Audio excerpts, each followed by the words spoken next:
భక్తసులభుడు కరుణామయుడైన శివభగవానుడి మహత్యాన్ని ఆయన భక్తుల పట్ల చూపించే అపారమైన ప్రేమను తెలియచేసే ఒక అద్భుతమైన కథ శివమహత్యం వేటగాడి భక్తి. పూర్వకాలంలో ఒక దట్టమైన అడవిలో కన్నప్ప అనే వేటగాడు నివసించేవాడు. ఆయన చాలా అమాయకుడు, అక్షరజ్ఞానం లేనివాడు. కాని శివుడిపై అతనికి అచంచలమైన భక్తి ఉండేది. శివుడిని ఎలా పూజించాలో, ఏ మంత్రాను చదవాలో కన్నప్పకు తెలియదు. కన్నప్ప నిస్వార్థ భక్తి. ఒకరోజు వేటకు వెళ్లిన కన్నప్పకు ఒక పాడుబడిన కొండగుహలో శిథిలమైన ఆలయం కనిపించింది. అక్కడ శివుడి యొక్క లింగం ప్రతిష్ఠించి ఉంది. ఆ లింగాన్ని చూడగానే కన్నప్ప హృదయం భక్తితో నిండిపోయింది.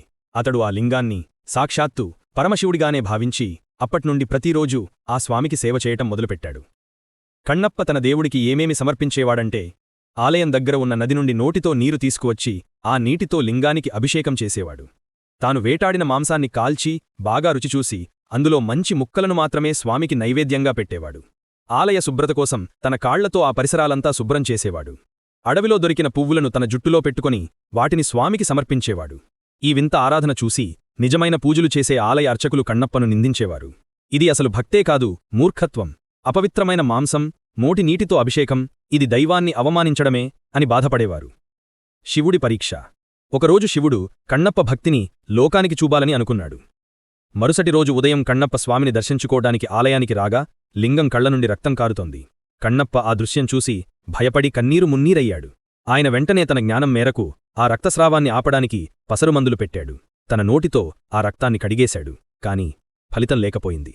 కన్నప్ప ఎంతో దుఃఖించి, నా స్వామికి కష్టం వచ్చిందంటే నా కళ్లే కారకులై ఉండాలి అని భావించాడు. వెనువెంటనే తన పదువైన బాణంతో తన ఒక కన్నును తీసి స్వామివారి లింగంలోని కన్ను ఉన్న స్థానంలో పెట్టాడు. అద్భుతం! లింగంలోని ఒక కన్ను నుండి రక్తం కారడం ఆగిపోయింది. కానీ కొద్దిసేపటికే లింగంలోని రెండవ కన్ను నుండి కూడా రక్తం కారడం మొదలైంది.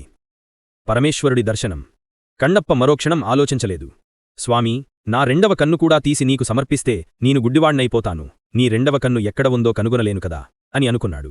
అందుకే రెండవ కన్ను తీయడానికి ముందు ఆ స్థానాన్ని గుర్తించడానికి తన పాదముద్రను లింగంపై ఉంచి రెండవ కన్ను కూడా తీయడానికి సిద్ధపడ్డాడు.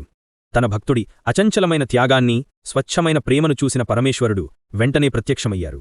నిలువము కన్నప్ప, నీవంటి నిస్వార్థ భక్తుడు ఈ లోకంలో లేడు. నీ భక్తి, ప్రేమ, త్యాగం నాకు 1000 మంత్రాలు, 1000 పవిత్ర నైవేద్యాల కంటే అత్యంత ప్రీతికరమైనవి అని ఆశీర్వదించారు.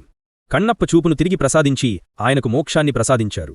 కన్నప్ప తన అమాయకత్వంలోనూ చూపిన అపారమైన భక్తికి శివుడు కరుణాభరణుడుగా ప్రసిద్ధి చెందారు. సందేశం. శివుడి మహత్యం ఏమిటంటే, ఆయనకు ఆర్భాటం ముఖ్యం కాదు, హృదయంలోని భక్తి మాత్రమే ముఖ్యం. కన్నప్పను అందుకే భక్త కన్నప్పగా లోకం పూజిస్తుంది. లోకా సమస్తా సుఖినో భవంతు.